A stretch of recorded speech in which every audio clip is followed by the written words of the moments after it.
All right. So two reminders. Next week in lab, there is a review session, and all of you agreed that Monday would work.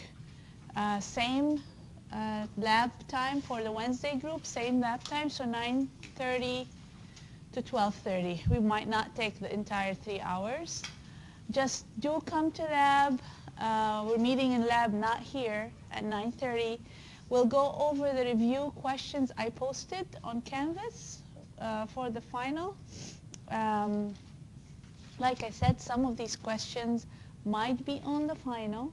So it would be great if the weekend you can look through them. If you have any particular question, we can discuss on Monday during the review session.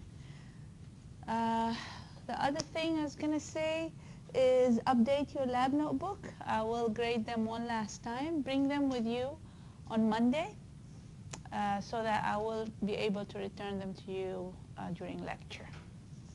Okay?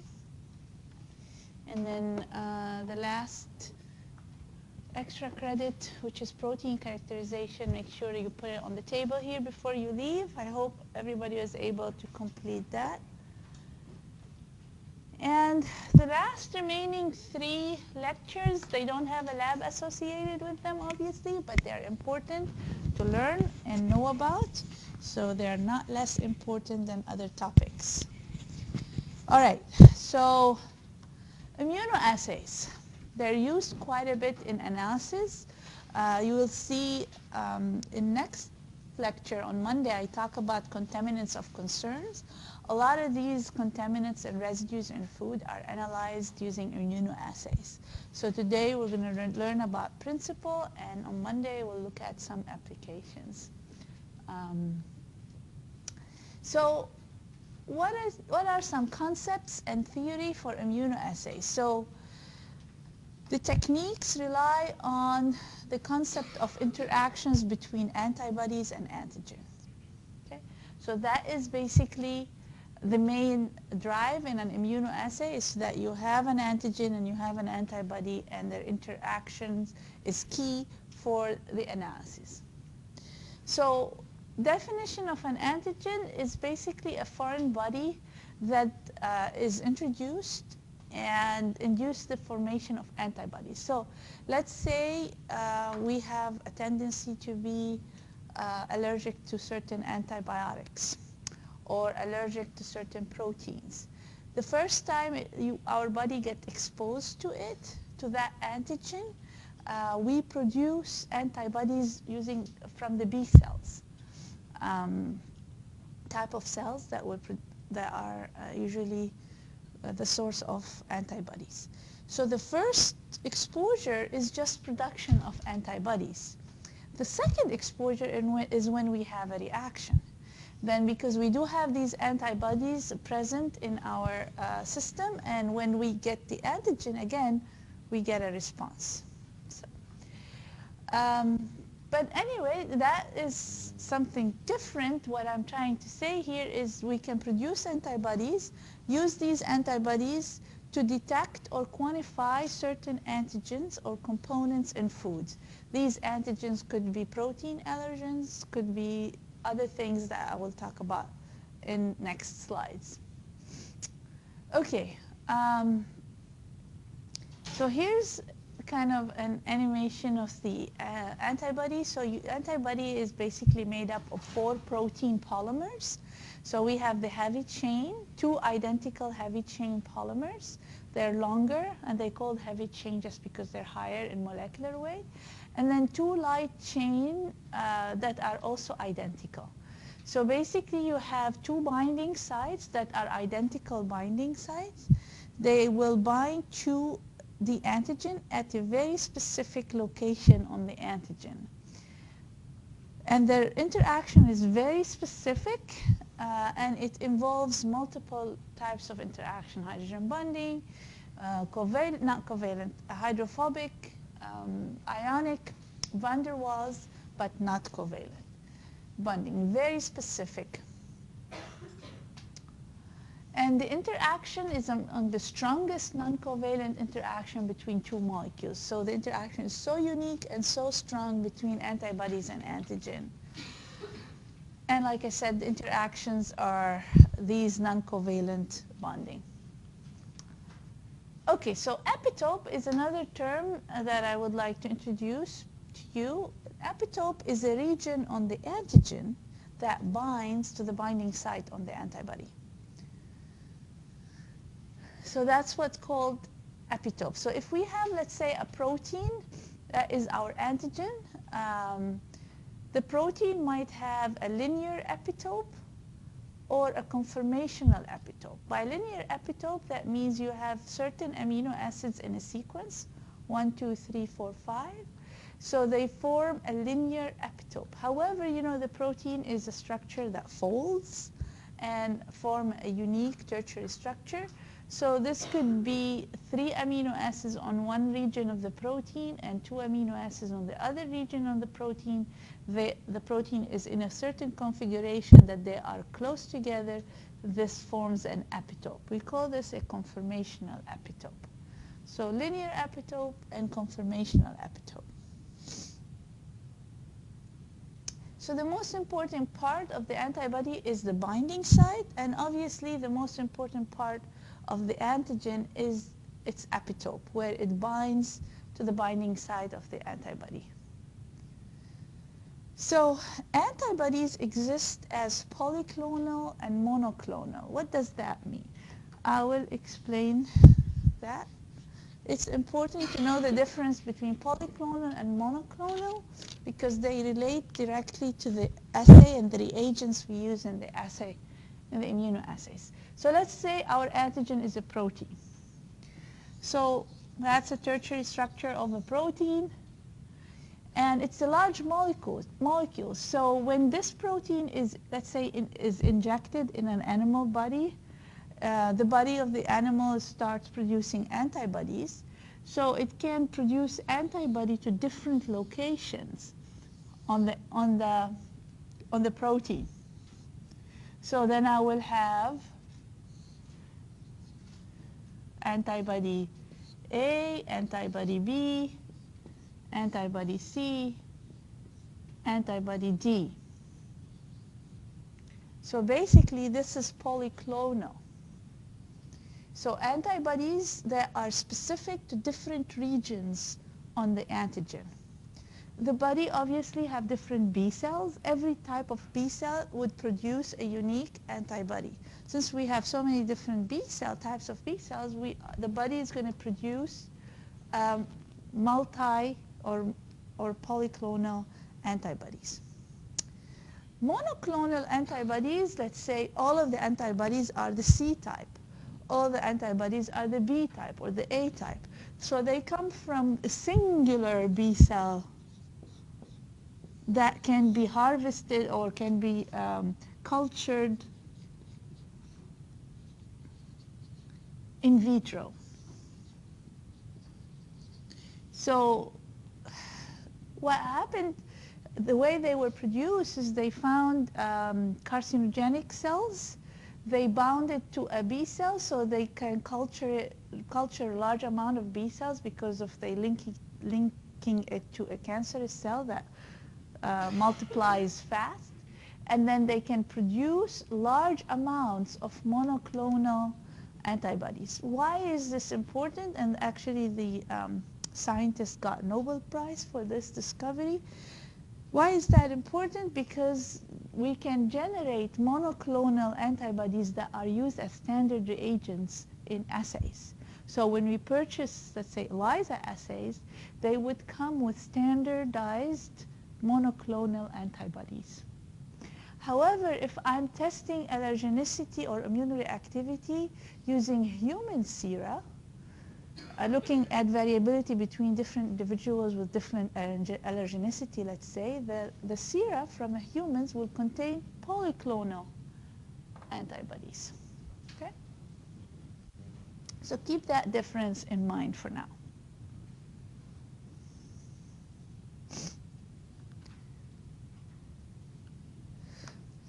So immunoassays are specific, sensitive, and simple. And we usually are fast methods of detection.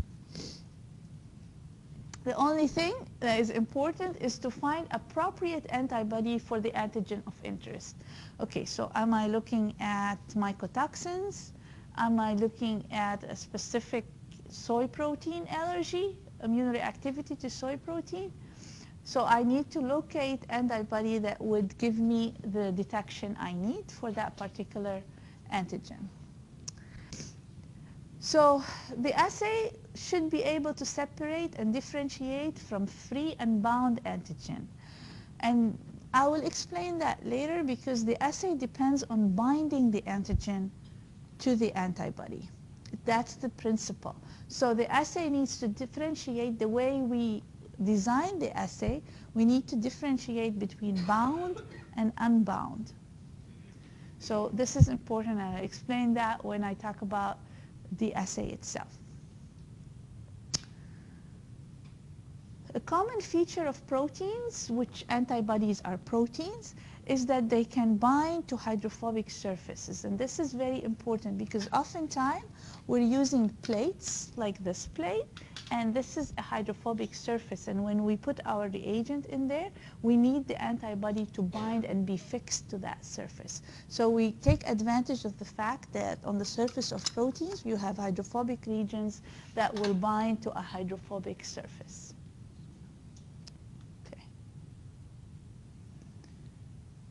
What are some applications? I already said allergens. What other than allergens, detection of allergens, we can use immunoassays for?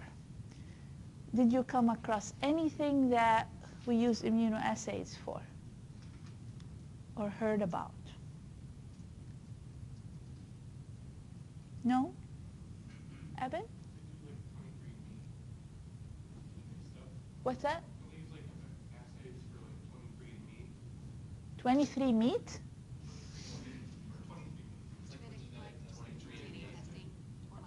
I don't know. What? No, can you think about food applications for a second? I think like one that's kind of applied to food is one of the things that 23andMe does is I still can't hear 23 what? The number 23andMe is representing like the 23 chromosomes. Ah, okay. So one of the things that does is like it can test for like if you're going to be able to taste, you know, like soapy flavors in cilantro or like other things that like some people can taste and other people can't. Like I guess that's not the food application you're looking for, but like they do use assays for that. Okay, I'm stunned. Okay.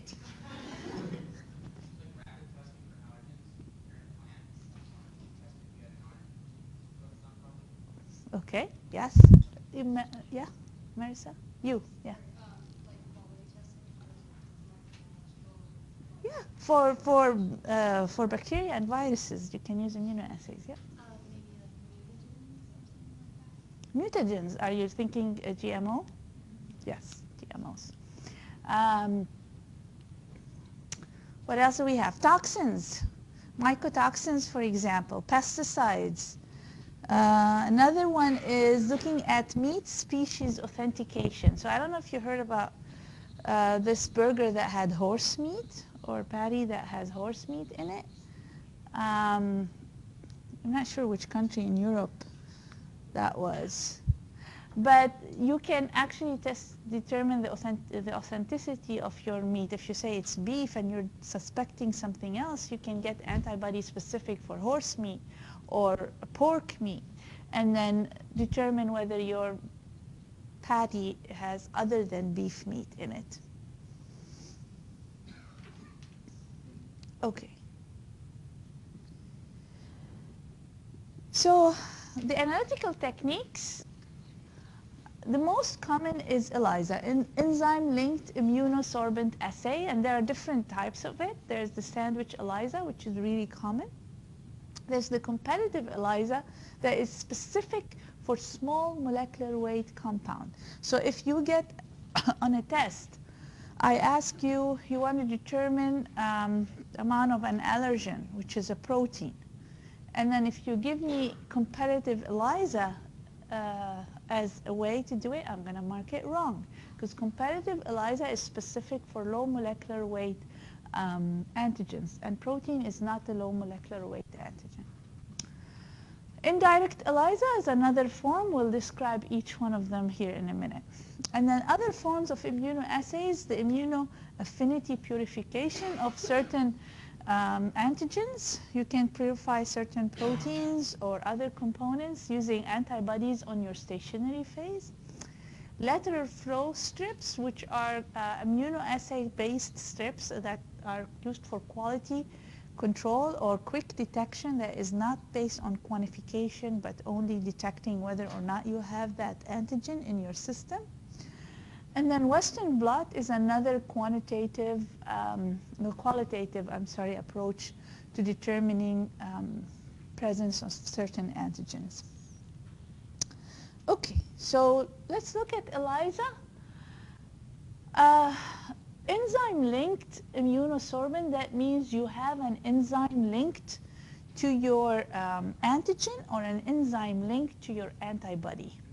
So basically you choose an enzyme that can be stable and can be easily linked to antibodies or antigen and rapidly catalyzes a noticeable change. That means you add a substrate and in short period of time, 20 minutes or less, you get a conversion to a product that you can detect using spectroscopy.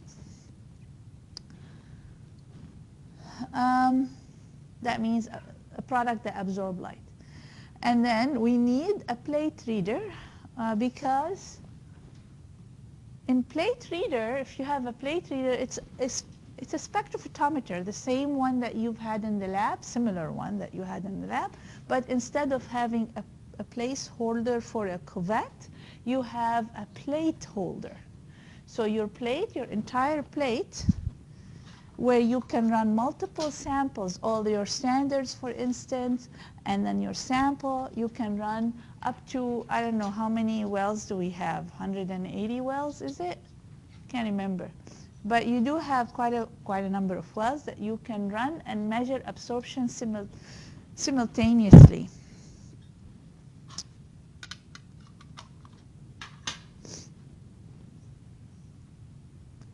So the main steps of an ELISA, I'm going to explain the main steps with reference to sandwich ELISA. And please make note of every step because you might be asked to explain these steps. So the general steps, I'm going to explain them using the concept of sandwich ELISA. So you have your hydrophobic surface.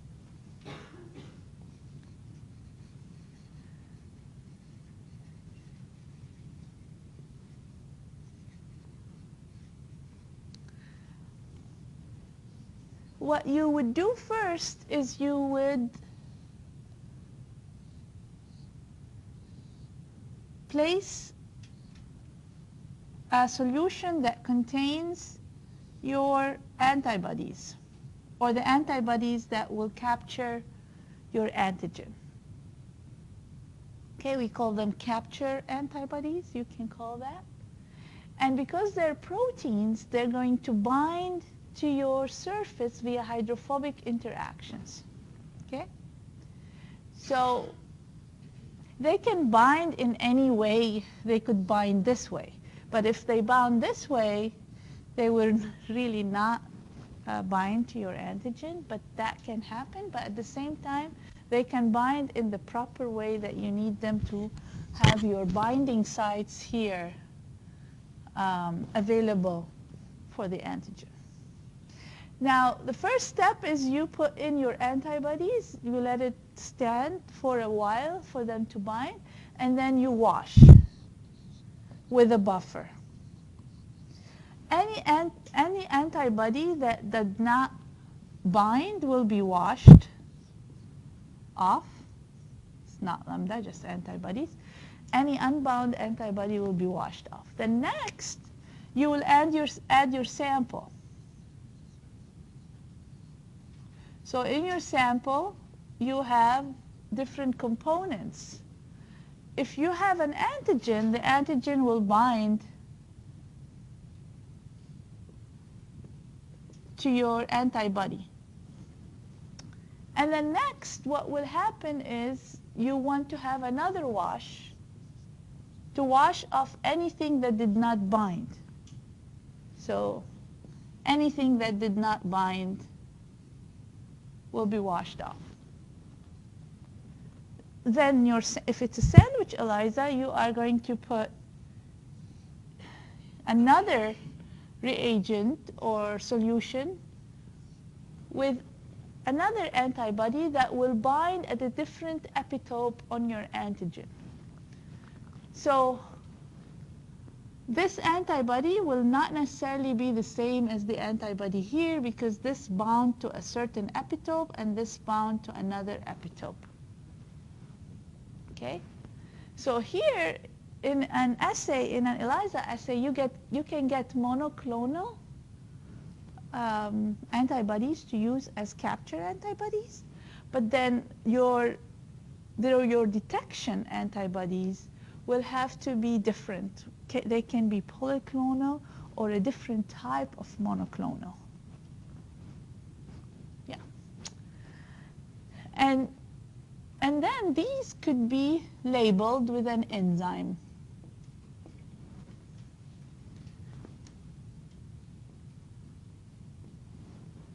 So these are labeled with an enzyme, and then you add your substrate, and then the substrate reacts with the enzyme, gives you a product that absorbs light. Between every step, there is a wash step to wash anything that does not react before adding the next reagent. One thing I missed here is the blocking of the remaining surface. Okay, I forgot to mention that. The first step, when we put antibodies, there are still hydrophobic surfaces here, right? I need to block those with non-specific proteins. Otherwise, when I put my sample, if I have protein, it's going to bind here via non-specific hydrophobic bonding rather than binding to the binding site. So before adding the sample, I put a common protein that I don't care for, like bovine serum albumin or gelatin protein, that will bind to any empty spot on the surface of that hydrophobic material. Then I add my sample. So that's the step I forgot to mention, which is, we call it blocking the remaining surface so that the protein here does not bind non-specifically to your plate. So here's your sandwich ELISA. So you really need to know that this is capture antibody. It's capturing your analyte or antigen of interest. You need to know that this is a binding site, and here it binds at an epitope. And then your antibody that is labeled with an enzyme is called the detection antibody. So that will bind here at another epitope.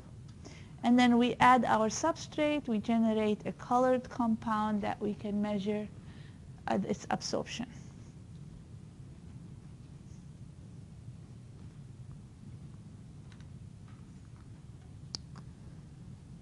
Indirect ELISA, it is the same principle as a sandwich ELISA, so it's called indirect sandwich ELISA because it's basically all the same, except instead of the capture antibody, the detection antibody being labeled, we have an antibody. Watch this, be careful to that. We have an antibody to the antibody. It's called secondary antibody. Now you're going to go, why this is complicated, why is that? Because oftentimes we use human sera to detect allergenicity, for example. So if we do that, it's very hard to get the antibodies from human sera and you label them yourself with an enzyme. It's rather easier to get an antibody for a human antibody. And usually what you do is they inject a human antibody in an animal, and then the animal generates antibodies to that in their sera, and then they get that, and they label it. The companies label it for you, so you can obtain an antibody to human antibody, for example, and it's already labeled. So it is less of steps for you as an experimenter or researcher. It's easier that way than you personally labeling your antibody sources. So that is why we have indirect sandwich ELISA, where we obtain an already labeled antibody. It can be also monoclonal and generated in vitro for human antibodies. So that would be even easier. So then you'll have, in this case, the horseradish peroxidase enzyme. You add a substrate, you generate a product, and then you measure absorption of that product. Okay? Hold off on the recap for now. Comparative ELISA. As I said, this particular ELISA is for molecules that are small in molecular weight, like mycotoxin, for example, or pesticides. They are generally less than 5,000 kilodalton and can be, and then they are recognized as an antigen. So the whole molecule can be at the epitope. So you don't have multiple epitopes because it's a small molecule. So you can only have one epitope per an antigen. Because it's so small, if you want to produce antibodies, usually an animal is injected not just by that small antigen. They link the antigen to a bigger protein. It can be a bovine serum albumin protein, which is very commonly used. So they link the antigen to that protein, and they inject that hapten. We call it hapten in this case. We inject that hapten in an animal, and the animal produces antibodies to that hapten, including an antibody to your antigen of interest.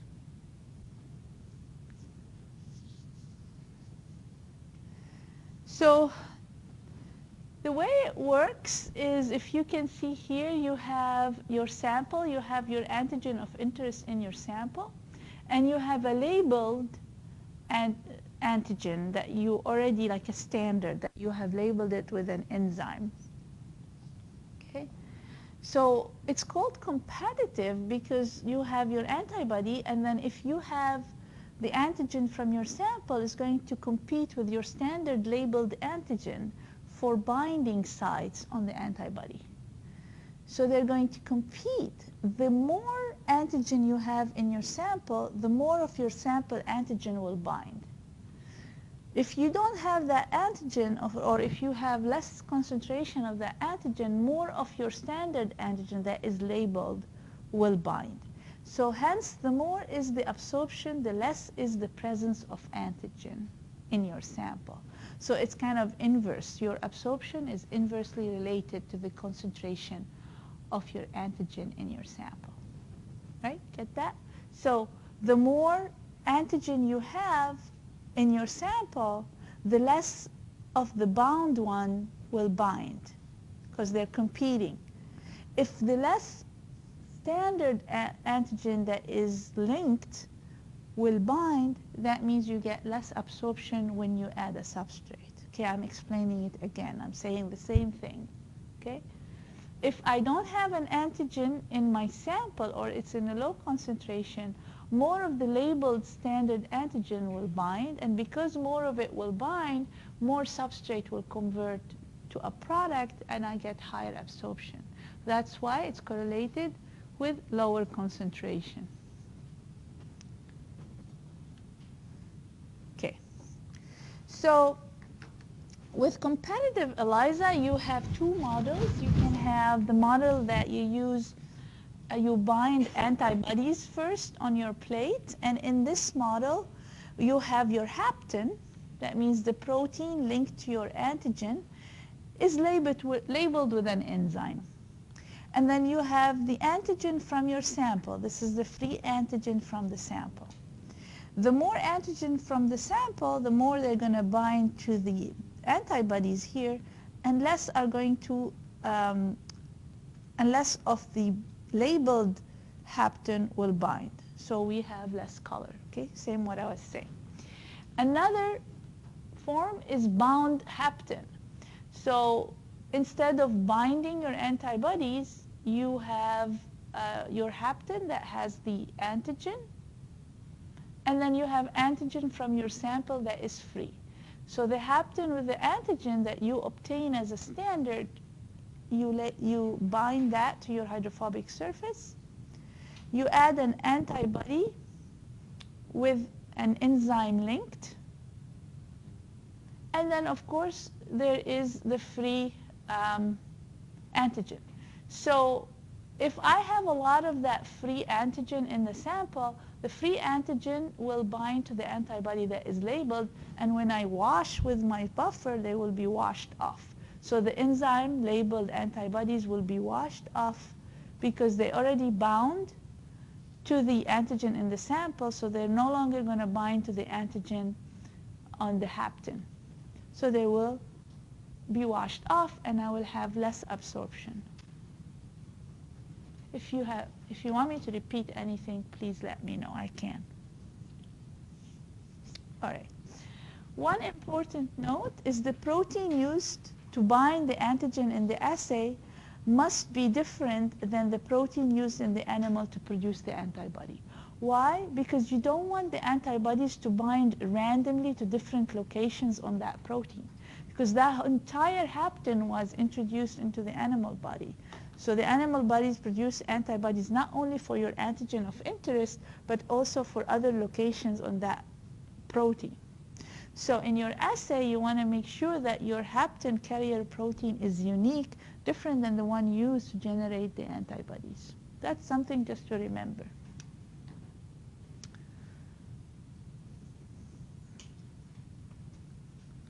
All right, so this is an example of aflatoxin detection. So in this case, you have your capture antibody, and you have in this side, on the left side, you have a lot of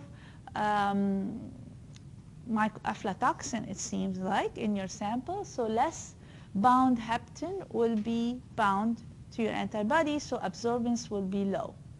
Whereas in a sample that doesn't have any free aflatoxin in the sample, your standard aflatoxin that is bound to an enzyme will bind, and you'll get high absorption.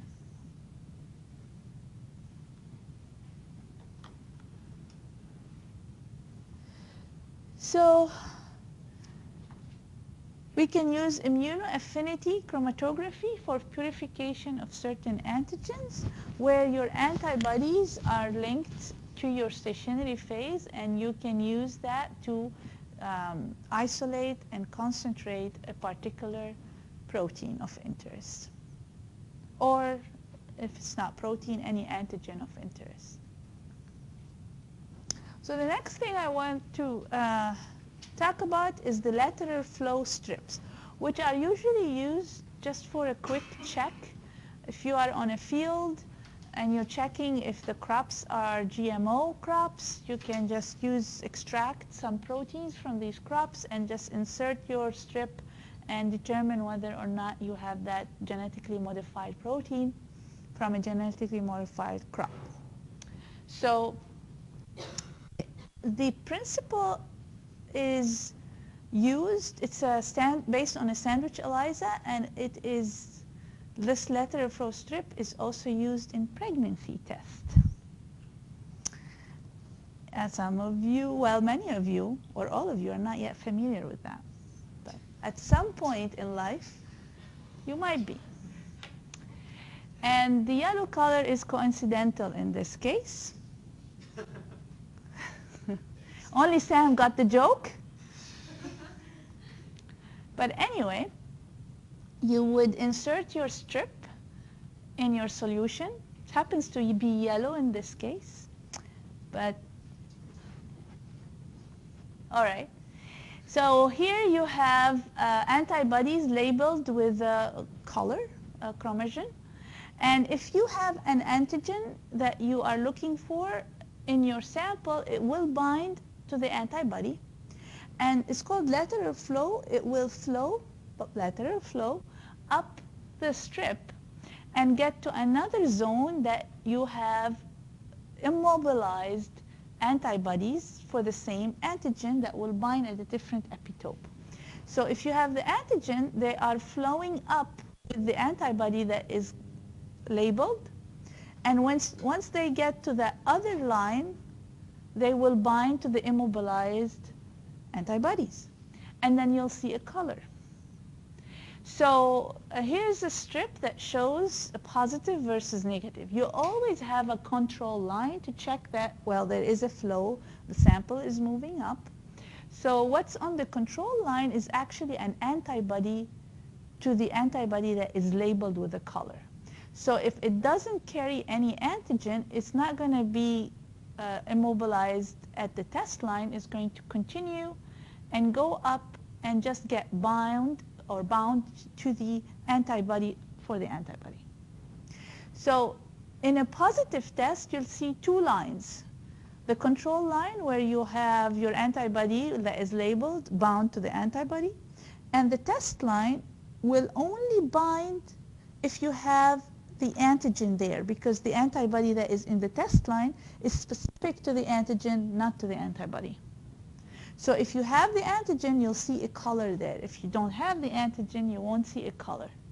So that's why in the negative, you only see a color at the control line.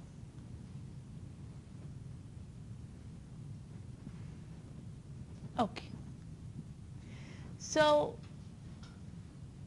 another technique is the Western blot, which is very common technique to that we use for proteins to determine the immunoreactivity of certain proteins, one, or to determine the presence of a specific protein in a mixture.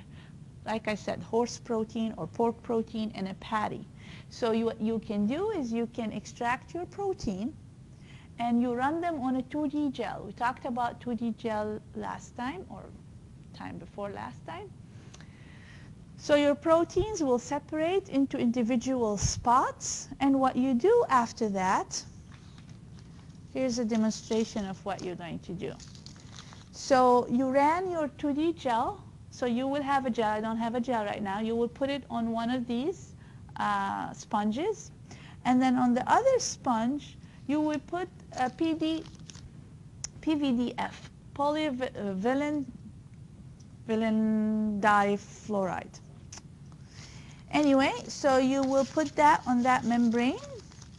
So you will put the membrane on one side, and then you put your gel on another side, and you transfer. So the way to transfer the protein from your gel is you use that technique, the blotting technique. So you would put this sandwich, which has the gel in the membrane here. Well, definitely you remove that blue paper. Don't need that. You want the membrane itself. And then you make it into a sandwich and you put it in your container here. And then you run current. What happens is your proteins move from, of course you have, your proteins are all negatively charged because you have used SDS, so they're all going to move from the positive to from the negative to the positive, from cathode to anode, and then they're going to move in one direction, and then they'll leave the gel and go onto the membrane when you run the current. So the current is going to go from negative to positive. So all the proteins on your gel is going to move to the membrane. After they move to the membrane, the reason we transfer onto a membrane because it's easier to handle later on. The gel is going to break off and not allow the next steps to occur. So the next steps is you wash with antibody, primary antibody. If your antigen is present, it will bind to the antibody. And then we wash with a secondary antibody that is labeled with the enzyme. and the secondary antibody will bind to your primary antibody. You add a substrate, let it incubate with the substrate, then the substrate is converted to a product that has a color. Then you can see that spot. If it's present, you can see it. If the antigen is not present, when you're washing with a buffer, it will be washed off. The antibody will be washed off, and you will not see a color. So this is an illustration. Here's your a gel. This is, in this case, is one-dimensional, not a two-dimensional gel. So, and the protein bands got transferred onto a membrane, and the membrane got washed with antibodies and all the such.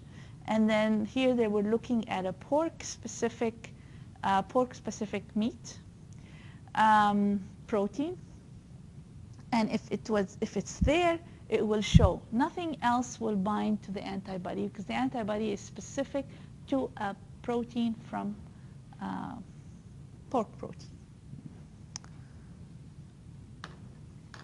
That's it. Do you have questions?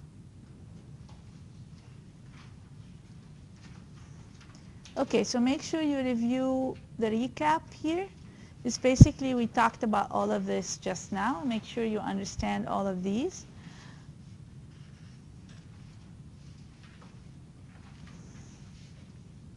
All right, we can stop here.